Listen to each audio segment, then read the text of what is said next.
यदा यदा हि धर्मस्य ग्लानिर्भवति भारत अभ्युत्थानमधर्मस्य तदात्मानं सृजाम्यहम्।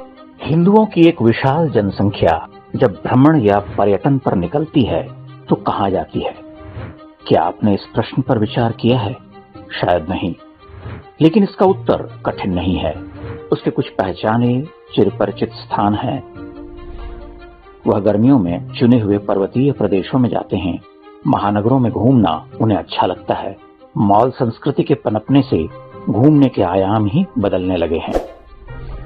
स्थानीय पुराने बाजार अपनी महत्ता खो रहे हैं तो हमारे अपरिचित, विलुप्त और काल के थपेड़े सहकर भुलाए जा चुके स्थलों, भवनों और मंदिरों की चिंता कौन करे?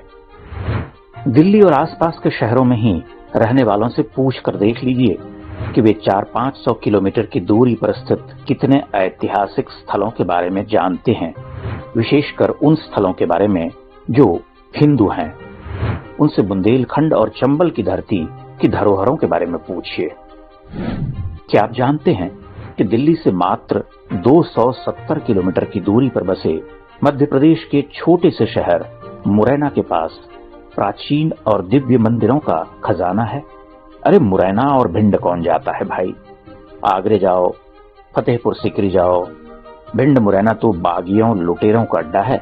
परंतु जरा ठहरिए, मुरैना से केवल 30-35 मिनट की दूरी पर हमारे पूर्वजों के रचे गढ़े चमत्कारिक तीर्थ हैं, जहां स्थानीय जनों के अलावा गिने चुने यात्री ही आते हैं।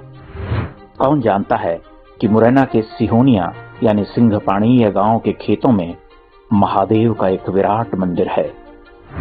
कौन जानता है कि उस विराट ककन मठ का निर्माण 1000 वर्ष पूर्व हमारे राजपूत राजा ने करवाया था? कौन जानता है कि वह मंदिर अप्रतिहत समय की मार, आपदाओं और आक्रांताओं के प्रहार को सहकर आज भी खड़ा है? किसने उस दिव्य मंदिर को देखना चाहा? इतिहास की पुस्तकें भी उस पर मौन हैं। ककन मठ से कुछ ही मिनटों की दूरी पर पहाड़ियों के ऊपर विस्मयकारी 64 योगिनियों का मंदिर है। लेकिन 800 वर्ष पुराने उस वृत्ताकार मंदिर का सौंदर्य देखने कौन जाता है? वहां आज भी महादेव विराजते हैं। अधिकांश हिंदू इस सत्य से भी परिचित नहीं हैं कि इसी मंदिर का स्थापत्य देखकर अंग्रेजों ने भारतीय संसद का निर्माण किया है। कितने लोग जानते हैं कि 64 योगिनी मंदिर से 10 मिनट की दूरी पर चंबल और बुंदेलखंड का सबसे अविश्वसनीय स्थल है बटेश्वर, जहां प्राचीन भारत में एक साथ 200 मंदिर थे। आज जब धरती खोदकर उन मंदिरों को निकाला गया तो हमारी आंखें फटी की फटी रह गईं कि बटेश्वर तो मंदिरों की वाटिका है, जहां आज भी 100 मंदिर एक साथ खड़े हैं। दर्जनों मंदिर टूटे फूटे भग्न हैं। क्या ये स्थल हमारी प्रतीक्षा नहीं कर रहे? क्या हिंदुओं को इन स्थलों की यात्रा नहीं करनी चाहिए? क्या हमें अपने गौरवशाली अतीत के बारे में जानना नहीं चाहिए? यही वह भारत है जिसके बारे में इतिहासकार कहते हैं the wonder that was India. इसी भारत को देखकर यूरोपीय पुरातत्ववेत्ता चकित रह गए थे। लेकिन हम भारत के लोग, विशेषकर हिंदू, शिमला मनाली अधिक जाते हैं। ऋषिकेश जैसे तीर्थ को भी हमने आमोद प्रमोद और अय्याशी का अड्डा बना डाला है। हम भला चंबल और बुंदेलखंड के गांव देहात के इन भूले बिसरे स्थलों, मंदिरों की सुध क्यों लें?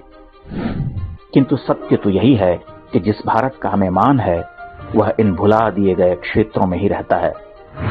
आज जब अयोध्या की धरती पर प्रभु श्री राम का मंदिर बन रहा है तो हमें अपने गौरवशाली किंतु त्यक्त और विस्मृत मंदिरों, मठों की ओर भी मुड़ना चाहिए। वह भी महान तीर्थ से कम नहीं। इन तीर्थों ने लंबे समय तक उपेक्षा की मार सही। अब ये हिंदू पगचिन्ह खोजते हैं। ये भारत के विलुप्त तीर्थों का एक छोटा सा क्षेत्र है। ऐसे अनेक भारत इस भारत में बसते हैं।